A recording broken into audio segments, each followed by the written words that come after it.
Hey everyone, Warwick's here. It's now 2022. Happy New Year. Which means it's time for everyone to get back into their routines coming off the holidays. And that means for World of Warcraft, we're looking at new builds of patch 9.2 on the PTR. Now we know that Mythic Raid testing is going to be going on with a few bosses as well as some LFR testing as well. But what I want to do is look at what we already have tested and what we haven't yet tested. So we've been able to test Zereth Mortis and its general zoniness qualities, and 8 raid bosses on Heroic with more to come. However, we haven't been able to test double legendaries or class changes yet. So with that in mind, I want to look into the changes that I would like to see for the next patch. Now we're not going to touch on all classes and specs, as I'm nowhere near qualified to discuss all of them. I know a lot about the specs that I play, but certain classes like Mage, Warlock, Priest, Shaman, and there's a couple of others that I don't feel, a Demon Hunter, I just don't feel really qualified to be able to talk about them. So I'm not going to be mentioning those classes. If you do main those classes and you want to talk about some changes that you think you'd like to see, make sure you put them down in the comments below while you're liking and sharing and subscribing to the video. You know that whole YouTube spiel. So without further ado, we're going to start this list in no particular order. At number 10, a Feral Druid AoE buff. Feral Druid is kind of the opposite of Windwalker Monk in that its single target is still quite good, even undervalued, and the AoE is not that great. So what I suggest is a buff to the AoE abilities to keep Feral Druid's single target high uptime kind of spec niche without also impacting its burst in PvP, but allowing it to kind of flex into that more AoE situation. So buffing Swipe and the initial damage on the Primal Wrath talent, I think, are going to be the two best ways to be able to do that.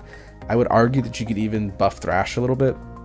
I do have some concerns about how that would impact PvP by having a third bleed rolling, but Thrash is kind of a weak ability right now anyway, so buffing Thrash may not be a bad idea as well.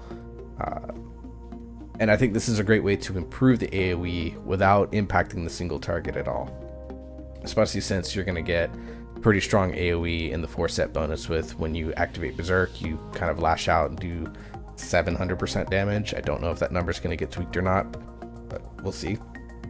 But the AoE outside of that cooldown window is very weak, so buffing in here I think is a great idea. Number 2, Uncap Blade Flurry. While I'm no rogue expert, it feels like Outlaw right now is the forgotten child of rogue specs. If you look at really all the pure DPS specs, but particularly rogue, it's very clear to me that each spec has its niche. Subtlety is got great burst AoE with great funnel damage onto priority targets. Assassination has really strong single target and high uptime, so if you are having to get out, you're not losing as much damage because you have your bleeds and your poisons rolling. Outlaw kind of feels like it falls in the middle of both, and I don't think that's a good thing. It has okay single target, okay AoE. Outlaw in the past has always shined as a sustained AoE spec, so the longer your pull's going on and the more mobs that are around, Outlaw has been able to sustain that very well with Blade Flurry. And so I'd like to see them uncapping Blade Flurry to let it fall back into that niche of sort of sustained AoE damage. Right. Shoutouts to Symphony of the Titan Forged podcast Discord, most ardent rogue fan I know. Did this one for you guys. This one for you, mate. All right. Number 9. So number 8, buff Resto Druid. Restoration Druid had found itself falling kind of the hardest out of all the healers from BFA to Shadowlands. Resto Druid has always struggled to find a place in Raid ever since I've come back in BFA, due to the power of damage reductions and therefore Holy Paladins and Disc Priests. It was the king of Mythic Plus for a number of seasons in BFA, and even that has fallen off. If damage reduction on all healer specs is not something Blizzard wants to do, which I think giving Tranquility a small DR component, say of 10%, then they need to buff the healing output so that it's very equal to kind of the levels of Mistweaver, so that you can kind of just blunt force your way into this sort of high-end healing comps. The other thing that I think would be really helpful would be to buff the damage spells of Resto Druid. Moonfire and Sunfire in particular I think would stand out as two really strong candidates for being buffed, and the Feral Affinity spells. Make Feral Cat Weaving type specs kind of the play potentially here, just so that you are allowed to have different versatility options in terms of Are you a melee heavy group? So maybe you owl weave. Are you a ranged heavy group? Feral weave. Just gives you those options. So buff Resto Druid damage and look into buffing its healing or giving Tranquility a DR. All right. Number 6. Blood DK damage buff. Any high-end multi-class tank, a majority of them will tell you that Blood DK is the consensus like most fun tank to play. The big reason for this is that you have a lot of control over your own health pool with the way that Blood Death Knight is designed. And as someone that's gotten back into Blood Death Knight, yeah, I absolutely see the appeal of that. The thing that stops most people from playing Blood DK is their main tanks, and the reason why guilds generally don't bring them in as main tanks is that the damage output is pretty low, especially in single target. Any multi-class tank will tell you that is that the damage is just not there. So I would suggest maybe looking at having Heart Strike deal more damage for enemies that have Blood Plague active. This gives Blood Boil a bit more synergy with the rest of the kit and gives the spec a damage boost that's easy to maintain without deviating from the spec's kind of already fun gameplay loop. Has strong defensives, has pretty decent utility and grip, but giving it that damage boost through Blood Plague I think would be a really interesting way to buff the spec without just doing like the standard aura buff that isn't really all that fun and exciting. This may not be fun or exciting either, but at least it gives the kit reasons for certain abilities to be there. Number 5, sticking with DK, the DPS DKs get a look and get more clear identities. So Frosted and Holy are in weird spots in that both specs have good build varieties, but they also, because there's a desire to keep those two builds roughly equal to each other in terms of damage output, that as a result, the specs have kind of fallen off as a whole. Let me grab this here. As you can see on the Warcraft combat logs, this is 95th percentile in Mythic. You can see Frost DK and Unholy DK both are kind of in the lower end. I'd say Demo, Enhancement Shaman, and Feral Druid with Arcane Mage, like these 4 specs make up the middle of the pack. So Frost Death Knight just below, Unholy very much below. And I think it's because these specs are really kind of fighting themselves for what they want to be. So Frost, I think you just need to pick a damage type or a weapon type. Two-handed Frost kind of feels like it might be the thing for the next patch because of the way that the 4-piece bonus works, with Razor Ice being applied through Glacial Advance, thus basically giving Two-handed Frost 2 Rune Forges, whereas Dual Wield doesn't have as much benefit from getting the Razor Ice applied through Glacial Advance, because outside of Fallen Crusader and Razor Ice, the rest of the Rune Forges suck. Buff those 2, Blizzard. And then for Unholy, like, it has the disease build versus the wound build. The wound build just always kind of feels like it's lackluster without Festromite being in play anymore, getting that strength boost. And the disease build kind of sometimes feels like it's unfinished. Like there's not really, like there's some talents that support it, but it doesn't necessarily feel fully supported as like an all-in type of playstyle. I think Blizzard taking the time to really give these specs a good identity and fleshed out options would be a boon for their fortunes.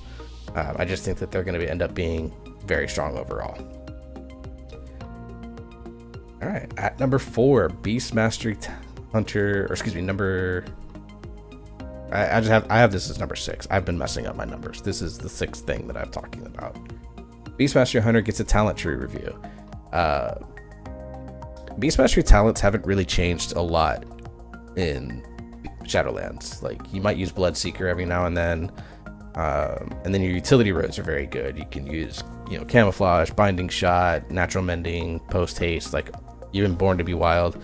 The 2 utility rows are very good. Everything has purpose, but the DPS rows, I basically haven't touched them at all since I hit level 50 and started leveling this character. It should never really be the goal of talents to be able to set and forget them for like an entire expansions. There's so many dead talents in the tree, and some of the talents like Stampede or Killer Cobra or Spitting Cobra, whatever it's called, have some really interesting possibilities but are just undertuned. And because the Beast Mastery Hunter rotation is fairly tight, it makes it difficult to be able to fit those spells. It feels like it might be difficult to fit those spells into that rotation a little bit, to make it kind of worth the time to use them. So I want to see Blizzard really take a look at the Beastmastery Hunter talent tree. I think it's long overdue for a look at, particularly in some of those talents that are pretty much never used, and looking at different ways to buff them. At number 7, sticking with Hunter, Survival Hunter gets a brand new mastery. The short and blunt version of this is that Survival Mastery is utterly useless. When you're encouraged by guide writers, video content creators, theory crafters, myself included in that with my SV guide, to not take a stat if at all possible, you can safely say it's dead on arrival. For those that are unaware, Survival Mastery is that your focus spending abilities hit harder, and then you get like a passive heal. The problem with that mastery, though, is that it only basically impacts 2 abilities, in Raptor Strike and Serpent Sting. The passive heal is worse than the healing gained from versatility of someone, of like your leech and your versatility working together. So the passive heal is just kind of useless, and the actual damage component is pretty useless as well. Kind of leads to a double whammy of crap. A suggestion that I've heard from other hunters that I actually like is to take the hybrid melee ranged aspect and kind of tie it all together inside mastery. So kind of think of it as like a holy paladin mastery, where with holy paladins, if you're closer to your target, you heal them more. Kind of that way with survival hunters, except when you're closer to your pet, you deal more damage with all abilities. So this impacts Wildfire Bomb, it impacts Serpent Sting, it impacts Carve, Raptor Strike, Kill Command, all of those. So I think it incentivizes staying in melee range because your pet's always going to be there anyways, but if you have to move out, you're not completely hampered. It is a little bit of a DPS loss, which I think is okay considering you're taking advantage of the fact that you still have that uptime. You're just going to do a little less damage by being ranged, and so it incentivizes that melee playstyle while also making mastery a positive stat, and you go from survival hunters basically trying to avoid the stat at all costs to them, kind of fitting on the same level as kind of crit and versatility is right now, where after haste you can kind of take any stat that you want out of those two, and it's probably going to be the same DPS gains. You can fit mastery in there as well, and I think that would be a very strong change for the spec, and it would help its single target and AoE fortunes. Alright, for the last 3 here, we're going to talk about Monk, because of course that is the class that I main. We're going to start with Mistweaver Monk. It gets a damage reduction ability. There are talks that Sepulchre is going to be a Mistweaver healer meta from a lot of the top healers that I've been watching do raid testing and watching their streams and doing, following their Twitter accounts and stuff like that. And I think it's largely due to the insane amount of healing the spec does at this time through its Venthyr setups. And that's kind of the only thing carrying the spec into the conversation for World First healing comps. Linking a small DR similar to Spirit Link Totem of just a 10% to Revival may be the one change that makes Mistweaver a consistent discussion in the healer meta. Now, I'm of the opinion that damage reduction should be a niche thing. Either everyone has it or no one has it. And it shouldn't be nearly as powerful as prevalent as it is in the game currently. But if Blizzard's going to lean into damage reduction as a healer utility, then, you might as well give it to every spec. And so Mistweaver could have it tied to Revival, Druids to Tranquility, Holy Priests to one of their bigger cooldowns, whether it's like Apotheosis or Holy Word Salvation or whatever the case may be, just so that it kind of evens out that playing field. And then you're not thinking about what is the damage reduction that we're bringing. You're thinking about, okay, what specs does damage? What brings this specific utility? I think evening out damage reductions across the board would be a really, really smart idea to make the healer balance a lot better. All right, at number 9, I guess, out of the items I talked about, and that's Brewmaster Monk, also a talent tree review. So I actually have my monk up here. So let's look at my Brewmaster talents. So this is the build that I recommend in the guides that I've done, as well as what you'll see in most of things like the Wowhead guides and things of that nature. And the reason for that is that this build is really good offensively, it's really good defensively, it doesn't really have any weaknesses. And that's the problem. Things like Dampen Harm have kind of seen some play, Special Delivery seeing some play in Mythic Plus by high-end monks, kind of testing some things out, giving yourself like basically a permanent 20% slow, which on a week like this week where it's Spiteful Necrotic, that might not be a bad idea to take. I just am super comfortable with rushing Jade Wind, so I haven't messed around with this a lot. But This row's okay. This row's okay. And then almost everything else is dead. Like, I never have talented Spitfire, never have Black Ox Brew, Statue and Tiger Tail Sweep I've never used, Healing Elixir I used for a while, but it's just not very good. Exploding Keg I've never used, Celestial Flames and Blackout combo. So basically, like, over half the talents are completely dead, just because you don't actually ever pick them because the talents that you use are so powerful. Like getting more haste based on level of stagger, getting more effective stagger combined with bob and weave, increasing your stagger duration, like, and light brewing, reducing the cooldowns on your brews by 20%. Like, these are things that are universally good for both offensive and defensive situations. And I think that's both a good thing for the beginner, but bad thing overall, because the specs themselves you don't have the ability to kind of tweak your build to be more aggressive or more defensive. Think of like Demon Hunter, where you can choose like Spirit Bomb or go with like a Feed the Demon style build, where you can either choose a more aggressive build or a more defensive build. Guardian Druid with like Brambles versus Blood Frenzy. I know these aren't massive changes to the specs, but you know, you can choose Seraphim or Divine Purpose for Prop Paladin, for example. Like, there's these options in play that allow these other tanks to kind of lean into their more aggressive sides or to lean into their more defensive sides. Brewmaster Monk doesn't have that. You literally pick this build and it's going to be like perfect for almost everything. And finally, at number 10, Windwalker Monk. We're going to nerf Dance of Chi-Chi, and we're going to give it a single target buff to compensate for that nerf.